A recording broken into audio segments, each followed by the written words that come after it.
이제 다 같이 일어서셔서 하나님의 말씀 받도록 하겠습니다. 함께 보실 하나님의 말씀은 요한복음 9장 26절부터 41절까지 한 절씩 교독하시겠습니다. 26절 제가 먼저 봅니다. 그들이 이르되 그 사람이 내게 무엇을 하였느냐? 어떻게 내 눈을 뜨게 하였느냐?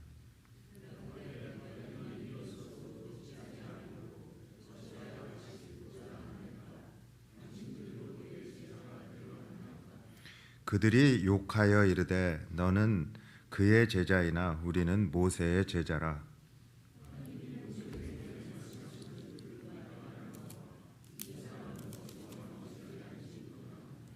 그 사람이 대답하여 이르되 이상하다.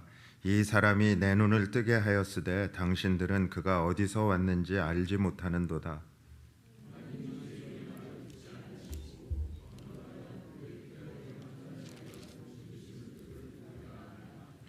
창세 이후로 맹인으로 난 자의 눈을 뜨게 하였다 함을 듣지 못하였으니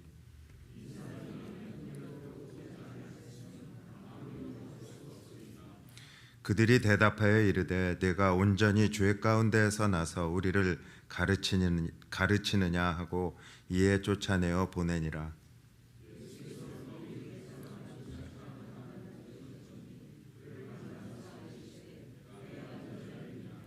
대답하여 이르되 주여 그가 누구시오니이까 내가 믿고자 하나이다.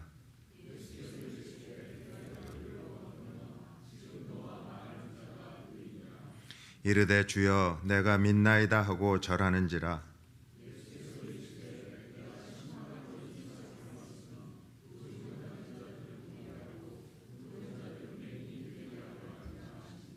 바리새인 중에 예수와 함께 있던 자들이 이 말씀을 듣고 이르되 우리도 맹인인가?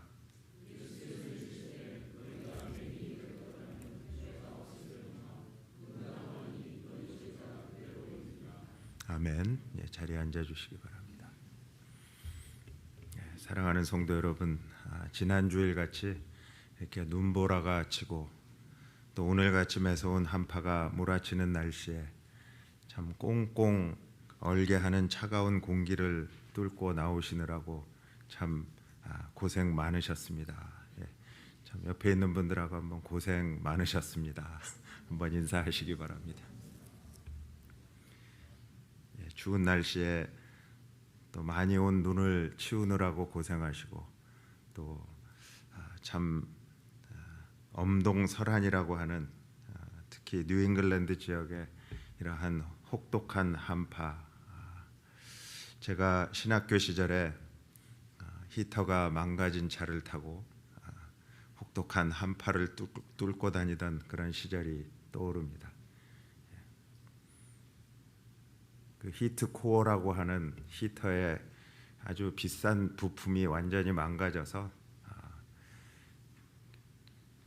그냥 그 운전자 앞에 있는 그 윈실드가 그냥 서리가 계속 끼는 거예요.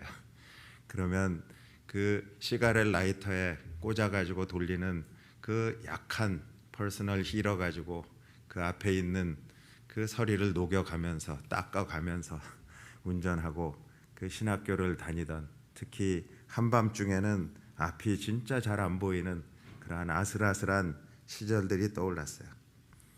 그리고 혹시 이런 추위에 그런 사람들이 있다면 얼마나 힘들고 고통스러울까, 그런 생각에 가슴을 쓸어내렸습니다. 이렇게 스노우스톰을 뚫고 우리가 운전을 하다 보면 눈이 세상을 하얗게 뒤덮을 때 겪는 무서운 현상이 있어요. 바로 화이트 아웃이에요.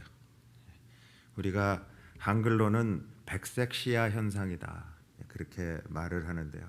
눈앞이 온통 하얗게 변하면 원근감이 사라집니다.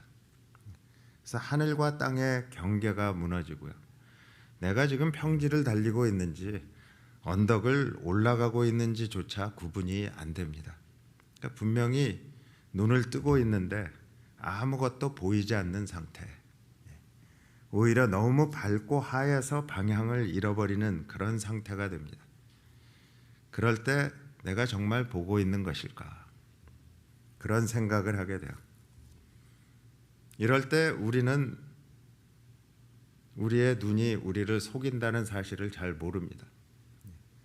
뇌는 익숙한 길이라고 착각하게 만들어요. 그래서 내가 가는 길이 맞다, 그렇게 신호를 보냅니다. 우리가 이것을 바로 착시 현상이라고 합니다. 내가 본 것이 사실이 아닐 수도 있고, 내가 믿는 감각이 나를 지금 벼랑 끝으로 몰고 갈 수도 있는데 말이죠. 내가 보는 게 이게 사실이다, 진짜다. 사랑하는 성도 여러분, 우리는 살아가면서 내 눈으로 똑똑히 봤다라는 말을 자주 해요. 내가 본 것이 사실이고 내가 경험한 것이 진리라고 그렇게 믿어요. 이것을 세상 사람들은 확신이라고 부르지만요, 때로는 이것이 무서운 착각이 되기도 합니다. 운전할 때 가장 위험한 또 다른 순간이 언제인지 아세요? 그러니까 시야가 완전히 가려졌을 때가 아니에요. 그러니까 제 그 히터가 안 나오는 차에 서리가 완전히 깨어서 앞이 잘 안 보일 때가 아니에요. 양쪽 사이드 미러에도 보이지 않고요, 차 가운데 있는 그 룸 미러에도 보이지 않는 그 블라인드 스팟, 사각지대에 차가 있는데 아무것도 없다고 확신하고 핸들을 탁 꺾는 순간에 사고가 납니다.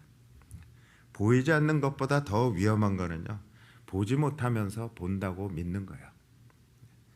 오늘 우리가 함께 읽은 요한복음 9장의 본문은 바로 이런 영적 와이드아웃, 영적인 백색 시야 현상, 영적인 착시 현상, 거기에 갇혀 있는 사람들의 이야기입니다. 오늘 본문 말씀은 본다는 것과 보지 못한다는 것을 역설적으로 다루고 있는 그 드라마의 클라이맥스예요. 여기 두 종류의 사람이 등장해요. 한 사람은 평생 앞을 못 보던 거린이입니다.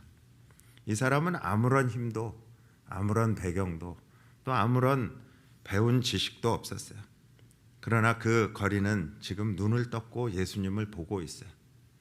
반면에 당대 최고의 지식인 율법학자, 종교 지도자인 바리새인들이 있어요. 그들은 누구보다도 성경을 많이 읽었고요, 세상을 꿰뚫어 본다고 자부하는 그런 사람들이었어요. 그런데 오늘 예수님은 충격적인 결론을 내리세요. 육신의 눈을 뜬 저 거린이 진짜 보는 자요, 스스로 본다고 자부하는 너희 종교 지도자들이야말로 진짜 맹인이라고 하시는 거예요. 오늘 이 한파로 세상이 꽁꽁 얼어버린 이 밤에 따뜻한 기운이 넘치는 주님의 말씀이라는 그 거울 앞에 우리 자신을 좀 한번 비추어 볼 수 있기를 간절히 소원합니다. 과연 나는 영적인 눈을 뜨고 예수님을 보고 있는가?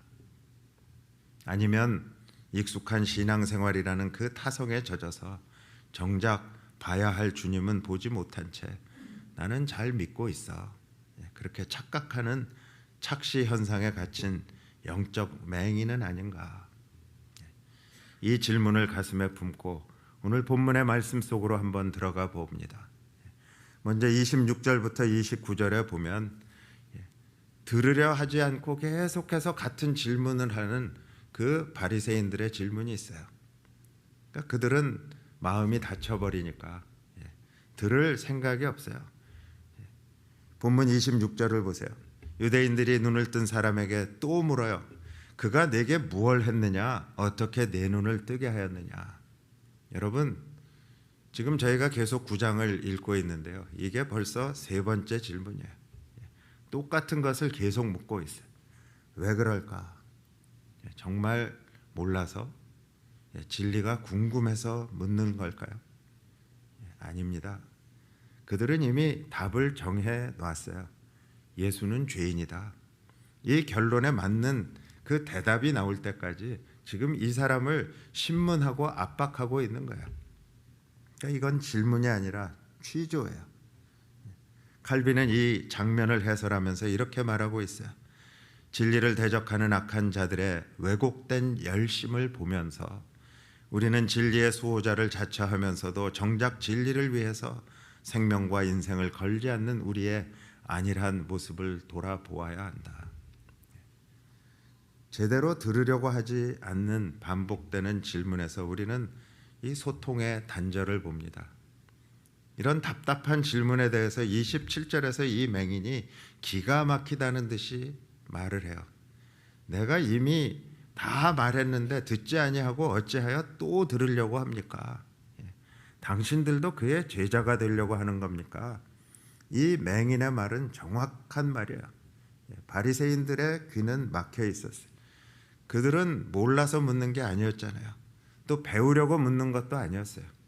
그들의 마음속에는 이미 결론이 내려져 있었기 때문에 예수는 반드시 죄인이어야 한다. 이 기적은 반드시 가짜이어야 한다. 그들은 자기들이 원하는 대답이 나올 때까지 질문을 멈추지 않는 거예요. 그리고 원하는 대답이 나오지 않으니까 오늘 본문에 보니까 상대방의 말을 묵살하고 욕설을 퍼부어요. 우리는 이런 소통 방식을 요즘 말로 지난번에도 말씀드렸듯이 답정너라고 해요. 그러니까 내 답은 정해져 있어. 그러니까 너는 대답만 해. 그리고 이런 태도가 굳어진 사람을 일컬어서 세상에서는 꼰대라고 불러요. 예배 시간이라서 꼰대라는 말을 자주 쓰는 게 좀 그래서 제가 GD라고 부를게요. 꼰대 GD. 그 GD의 특징이 뭡니까? GD라고는 아니에요. GD의 특징이 뭐예요? 남의 말을 듣지 않습니다.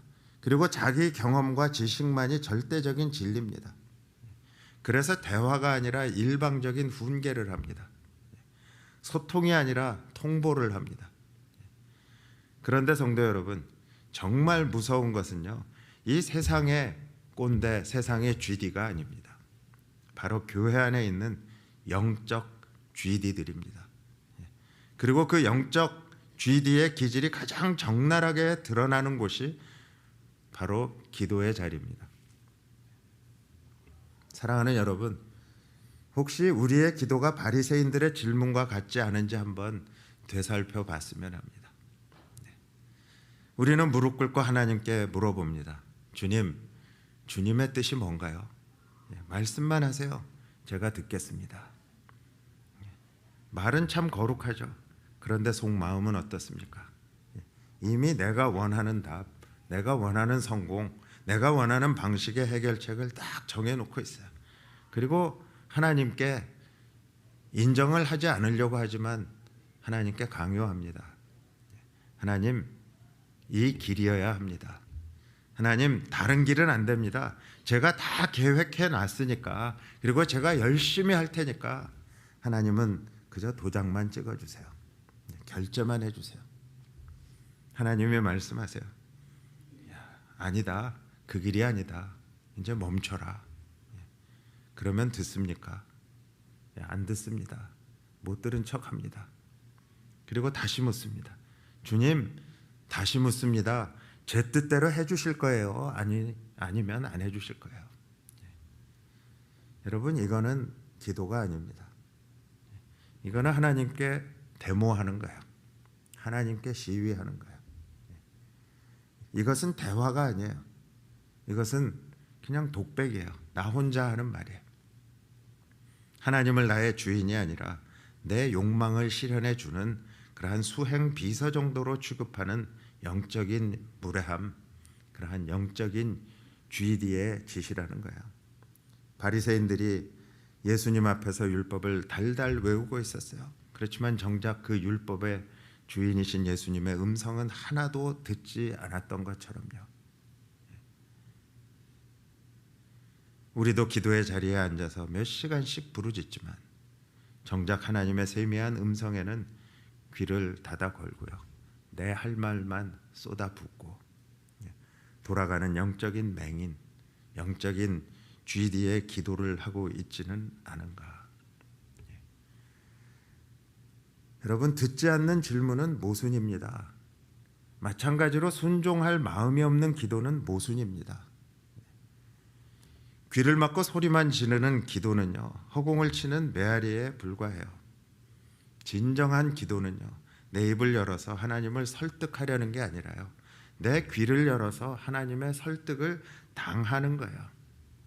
그러니까 내 결론을 내려놓고 하나님의 결론을 그냥 받아들이는 거예요. 오늘 이 밤에 우리의 기도가 이런 영적인 맹인 답정너의 그런 독백에서 주여 말씀하옵소서 하고 겸손하게 귀를 기울여 듣는 청종하는 기도로 바뀌기를 소망합니다.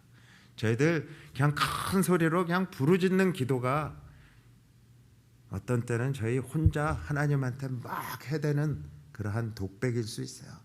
하나님이 조용히 이야기하시는 음성을 듣고 주님 그 뜻대로 순종하겠습니다. 이제 유대인들이 결국 본색을 드러내거든요.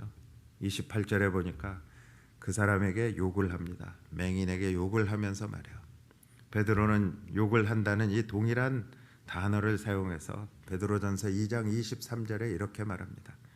욕을 당하시되 대신 욕하지 아니하시고 고난을 당하시되 위협하지 아니하신 그 예수님을 설명하고 있어요.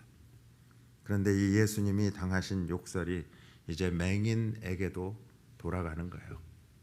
여기서 저희들이 말씀을 산책하면서 한번 깊이 멈추고 서서 깊이 생각해 볼 수 있기 바랍니다.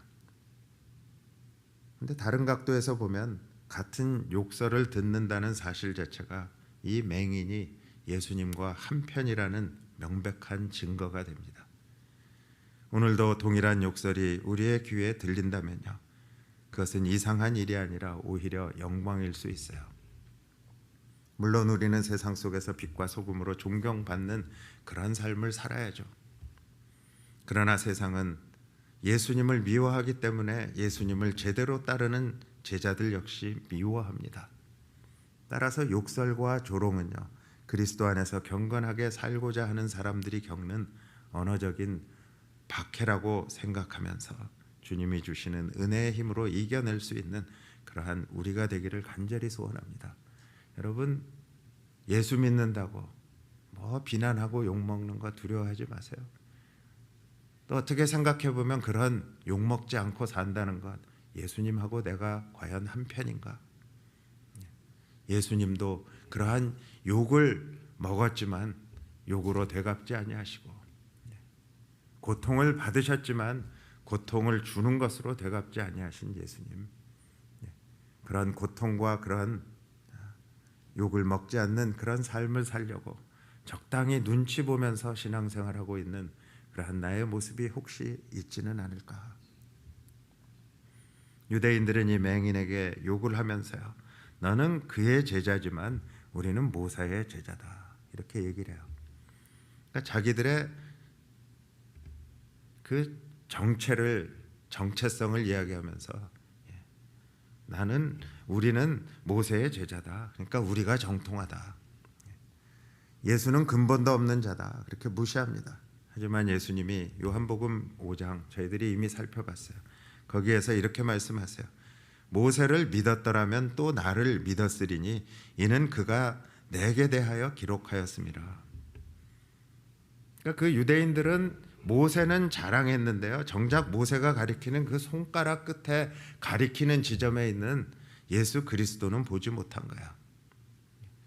그러니까 달을 보라고 이렇게 손가락질을 했는데 손가락만 받아보면서요, 쳐다보면서 연구하고 있는 그런 꼴인 거예요. 우리의 신앙생활도 혹시 그런 꼴로 신앙생활하고 있지는 않을까? 이것이 바로 종교적인 맹인의 모습입니다. 영적인 착시 현상 속에 갇혀 있는 사람의 모습입니다. 사실 모세가 가리키는 예수님의 신적인 출처는 아무도 알 수 없는 거예요. 그러니까 요한복음 6장 44절의 말씀처럼 아버지께서 이끌지 않으시면 누구도 예수께 나올 수 없어요. 그러니까 사도 바울도 이렇게 고백합니다. 성령으로 아니하고는 누구든지 예수를 주시라 할 수 없다. 그러니까 저희들이 오늘 주님 앞에 기도하면서요, 성령의 기름 부으심으로 예수님을 나의 구주라고 고백할 수 있는 그 놀라운 은혜를 주신 하나님 감사합니다. 그 하나님 찬양합니다. 그렇게 우리가 기도를 시작할 수 있기 바랍니다. 그렇기 때문에 다시 말씀드려요. 세상이 예수님을 알지 못하고요, 믿지 않으며 오히려 미워하고 배척하는 거 이상한 일이 아닌 거예요. 주위에 전도하려고 하는데 그냥 계속해서 고집 피우는 거 이상한 일이 아니에요. 베드로는 이런 고난을 당할 때 이상한 일 당하는 것처럼 여기지 말라, 그렇게 베드로전서 4장 12절에 권면합니다. 사랑하는 자들아, 너희를 연단하려고 오는 불시험을 이상한 일 당하는 것 같이 이상히 여기지 말라. 고난을 당하면 이상하게 여기지 말고요, 이길 힘을 주시고 피할 길을 내시는 하나님을 찬양하는 그런 우리 모두가 될 수 있기를 주님의 이름으로 축복합니다. 이제 다음에 30절로 34절에 보니까요, 약점이 만들어낸 신학의 모습이 어떤 것인지, 또 편견이 만들어낸 무지한 모습이 어떤 것인지 너무나 잘 나타나 있어요. 이제 이 배운 것이 없는 전직 맹인이 당대 최고의 신학자들을 상대로 설교를 시작합니다. 굉장히 재밌는 장면입니다. 신학에 정통한 사람들 앞에 오히려 배운 것이 하나도 없는 맹인이 설교를 시작해요. 30절부터 이어지는 그의 논증은요, 소름 끼칠 정도로 논리적이고요, 성경적이고 명쾌합니다. 보세요. 이상하다. 분명히 이분이 내 눈을 뜨게 했는데 당신들은 그가 어디서 왔는지 모른다니 너무너무 이상하다. 참 기이한 일이다. 그리고 31절에서 그는 신앙의 대원칙을 선포합니다. 하나님은 죄인의 말을 듣지 아니하시며 경건하여 그의 뜻을 행하는 자의 말을 들으시는 줄을 우리가 알지 않습니까? 우리가 안다. 그게 뭐예요? 그냥 우리가 알지 않습니까?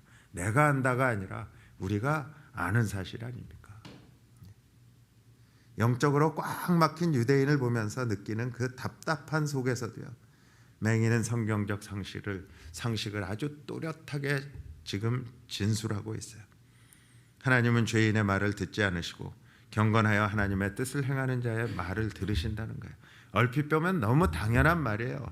그런데 지금 이 신학에 정통하다고 하는, 많은 성경의 내용을 알고 있다고 하는 바리새인들은 그 사실을 알지 못하고 있어요. 만일 하나님께서요, 죄인의 욕망 어린 기도를 그대로 들으신다면 어떻게 되겠어요? 죄가 세상에 범람하지 않겠어요?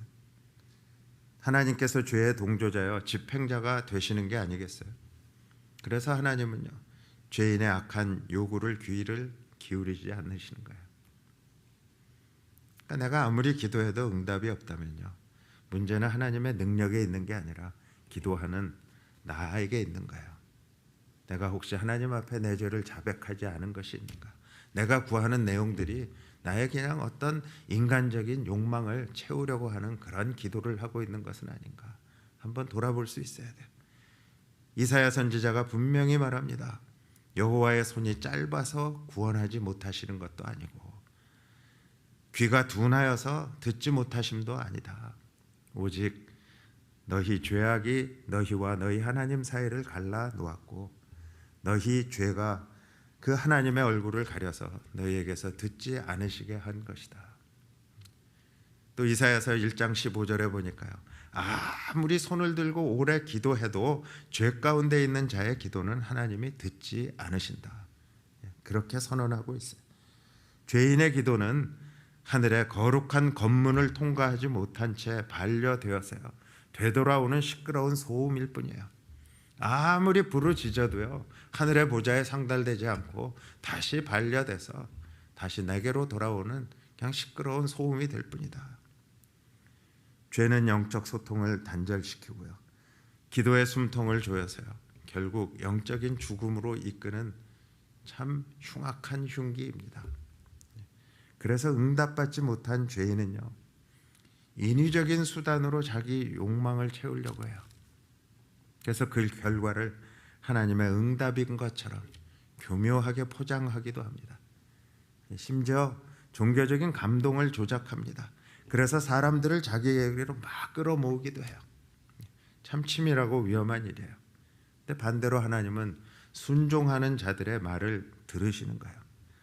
순종하는 자는 하나님의 질서 안으로 이미 들어온 사람입니다. 내가 순종한다는 건요, 하나님이 세우신 질서 안에 내가 이미 있는 거예요.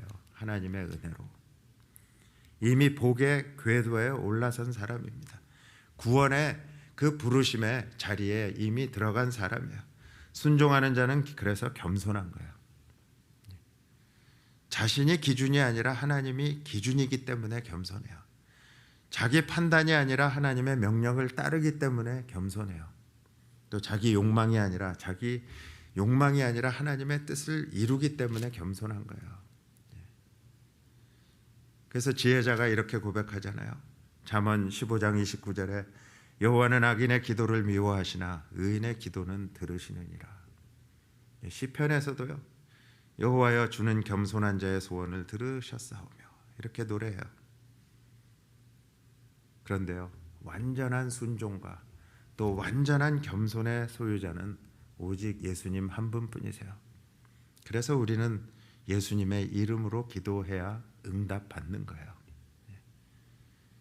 뭐 주문 외우듯이 예수님 이름으로 기도합니다. 그것으로 응답받는 게 아니라요, 예수님의 완전하신 순종과 예수님의 완전하신 겸손을 의지해서 예수님의 이름으로 기도합니다.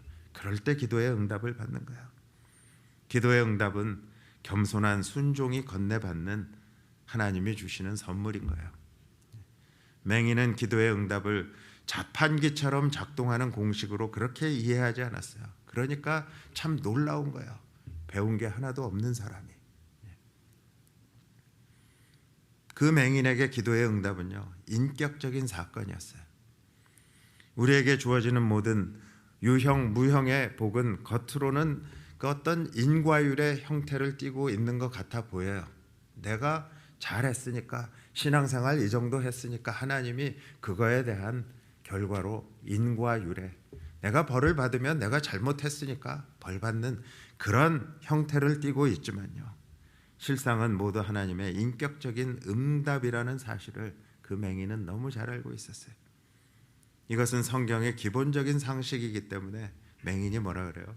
나만 아는 게 아니라 우리도 모두가 다 알고 있는 거 아닙니까? 그렇게 말해요. 그러니까 상대방하고 공유 가능한 공감대를 통해서 대화에 꼬인 매듭을 풀려고 하는 그 지혜가 엿보이는 그런 말이에요.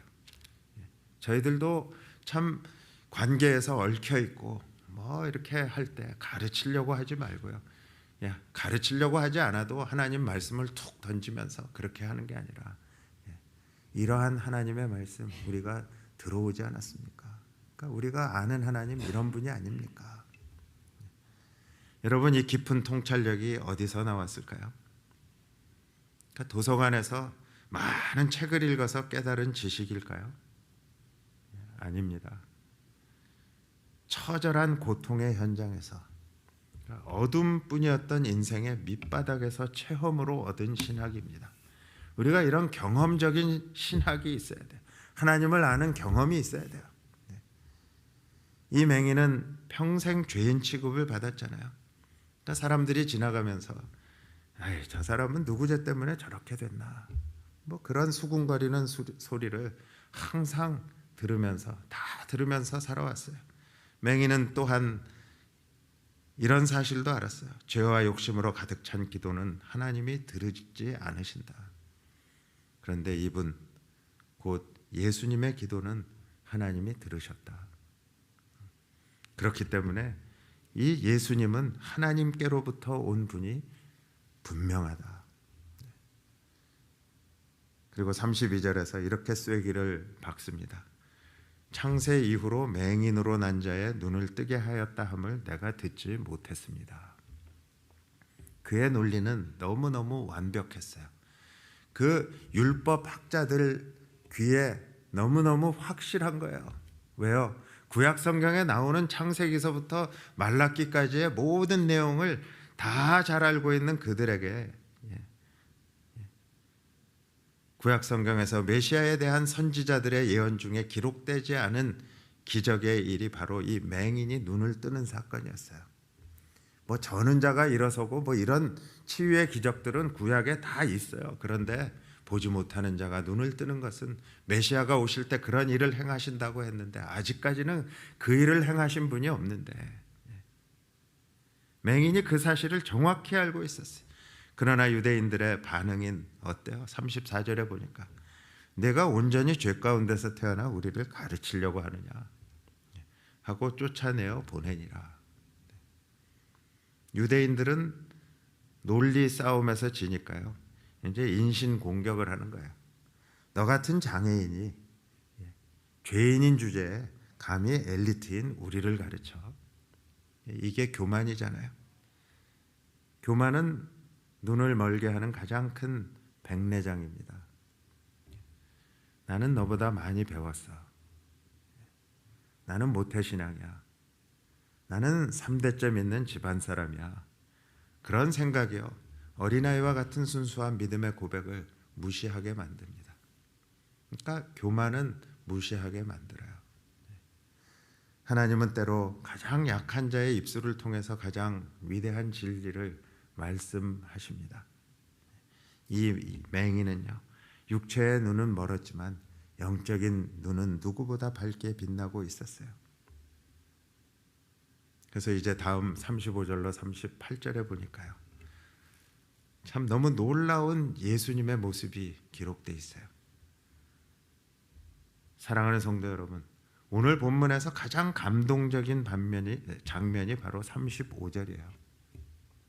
예수께서 그들이 그를 쫓아냈다 하는 말을 들으셨더니 그를 만나셨어요. 찾아와서 만나셨어요. 야, 쫓겨난 자를 찾아오시는 예수님. 세상은 맹인을 버렸거든요. 종교도 이 사람을 내쫓았거든요. 가족조차도 두려워서 자기 아들을 변호해 주지 않았거든요. 그래서 이 맹인, 이 사람, 이 아들은 다시 혼자가 됐어요. 그러니까 눈은 떴지만 갈 곳 없는 외톨이가 됐어요. 바로 그때 예수님이 그를 찾아오셨다는 거예요. 그를 만나셨다는 거예요. 우리 주님이 그런 분이세요. 우리가 세상에서 성공하고 박수 받을 때보다도요, 실패하고 거절당하고 쫓겨나서 눈물 흘릴 때 더 가까이 다가오시는 분이 바로 예수님이에요. 종교개혁자 칼빈이 이 장면을 보면서 이렇게 말합니다. 그가 회당에서 쫓겨난 것은 오히려 복이다. 그 덕분에 그는 예수님을 더 깊이 만날 수 있었기 때문이다. 예수님은 그 맹인에게 육신의 시력보다 더 중요한 선물을 주세요. 그게 바로 이어지는 그 다음에 예수님의 말씀이에요. 바로 영적인 시력을 주시는데요. 뭐라고 물어보세요? 네가 인자를 믿느냐? 여기서 인자, 그 Son of Man이라고 하는 인자는요, 다니엘서에서 예언된 구름 타고 오셔서 온 세상을 심판하실 그 메시아를 뜻합니다. 그러니까 심판의 메시아인 거예요. 그러니까 유대 백성들, 이스라엘 사람들에게는 그 인자라고 하면 온 세상을 구름 타고 오셔서 심판하실 메시아를 뜻해요. 그러니까 맹인이 물어요. 주여, 그가 누구시니까? 인자가 누구십니까? 여기서 놀라운 영적인 시력, 중요한 선물을 주고 계세요. 친히 말씀하세요. 내가 그를 보았거니와 지금 너와 말하는 자가 바로 그이다. 이 순간에 이 사람의 인생이 완전히 뒤바뀝니다. 그는 망설임 없이 어떻게 고백해요? 주여, 내가 믿나이다. 그리고 그 자리에 엎드려서 절을 했어요. 보세요. 지식인이라고 자부하던 바리새인들은 예수님을 눈앞에 두고도 죄인이라고 죽이려고 했어요. 하지만 평생 어둠 속에 살던 이 사람은요, 예수님을 알아보고 나의 주님이라고 하면서 경배했어요. 이게 기적이에요. 이게 은혜예요. 눈을 뜨는 기적보다 더 큰 기적이요, 눈을 떠서 보게 된 분이 바로 나를 구원하시는 구세주라는 것을 깨닫는 거예요. 그래서 39절로 41절에 보니까 그 인자로 오신, 심판의 메시아로 오신 예수님이 본다고 하는 자들을 심판하시겠다, 그렇게 말씀하시는 거예요. 그러니까 마지막으로 예수님이 이 사건을 정리하면서 아주 무서운 선언을 하세요. 그게 바로 39절이에요. 내가 심판하러 이 세상에 왔으니 보지 못하는 자들은 보게 하고 보는 자들은 맹인이 되게 하려 합니다. 저희들이 복음주의 안에서 이 심판이라는 단어를 자꾸 듣지 못하는 그런 현실 속에 살아가고 있어요. 분명히 구원하러 오셨어요. 그런데 구원받지 못하는 자들에게는 그 하나님의 은혜가 오히려 심판이 되는 거예요. 그래서 그것을 강조하시면서 주님이 이 말씀을 하세요. 내가 심판하러 이 세상에 왔다. 그래서 보지 못하는 자들은 보게 된다. 죄인이라고 하는 자들은 죄의 용서를 받게 되고 보는 자들은 맹인이 되게 하려 합니다. 이것이 예수님이 세상에 오신 목적 중에 하나라는 거예요. 그러니까 역전이 일어났어요. 리버스가 된 거예요. 스스로 부족함을 알고 겸손히 주님을 찾는 그런 사람들에게는 빛을 주시지만 스스로 의롭다고 하고 또 내가 안다고 교만 떠는 그런 사람들에게는 그 어둠 속에 그대로 내버려 두시는 것, 그것이 심판이라는 거예요. 앞에서 이 말을 듣던 바리새인들이 아마 찔렸나 봐요. 그러니까 40절에 물어보잖아요. 우리도 맹인인가? 이 말은 설마 우리 보고 맹인이라고 하는 건 아니겠지 하는 비웃음이 섞인 반문이에요. 근데 예수님의 대답이 너무너무 단호하세요. 41절이에요. 오늘 말씀의 결론이에요. 너희가 맹인이 되었더라면 죄가 없으려니와 본다고 하니 너희 죄가 그대로 있느니라. 차라리 주님, 저는 모릅니다. 나는 맹인입니다. 좀 가르쳐 주세요 라고 했다면 그들은 용서받고 눈을 떴을 거예요. 하지만 우리는 다 안다.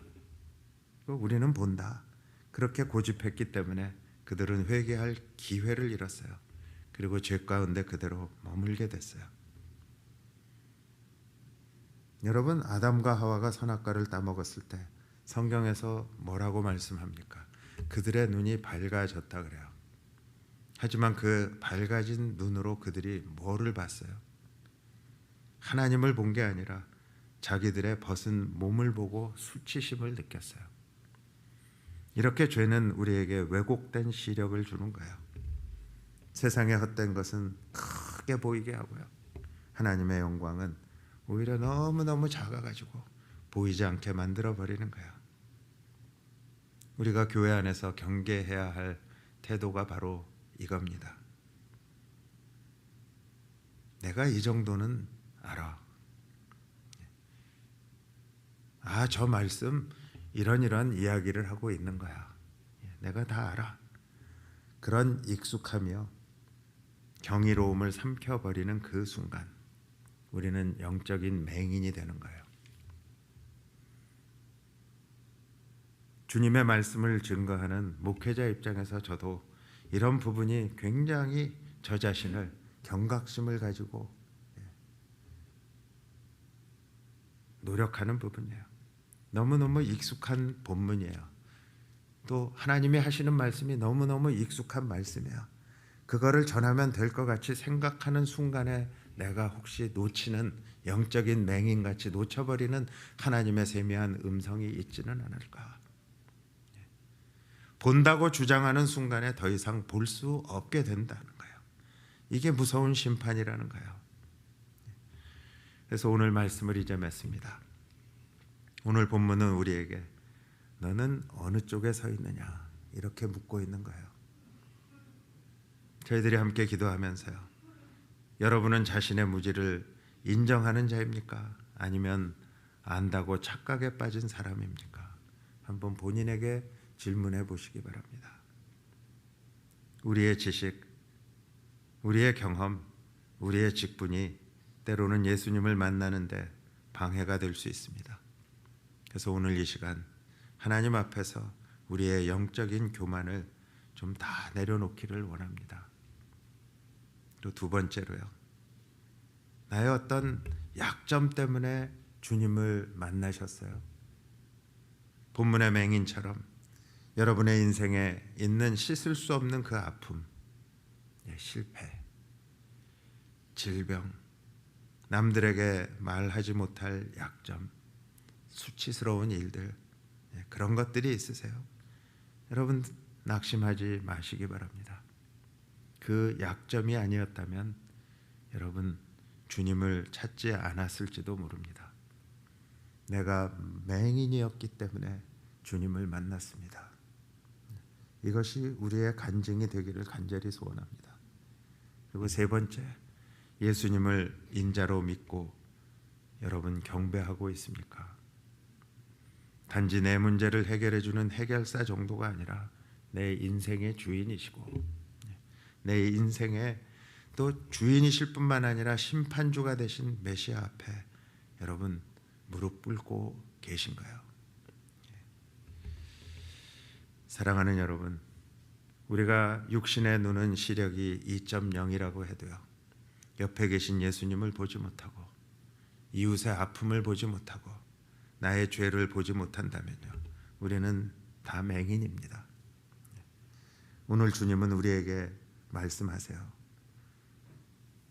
네가 차라리 맹인인 것을 인정한다면 내가 너의 눈을 뜨게 해주겠다. 이 은혜의 초청에 주여 내가 보기를 원하나이다, 그렇게 응답하는 저와 여러분들이 되시길 주님의 이름으로 축복합니다.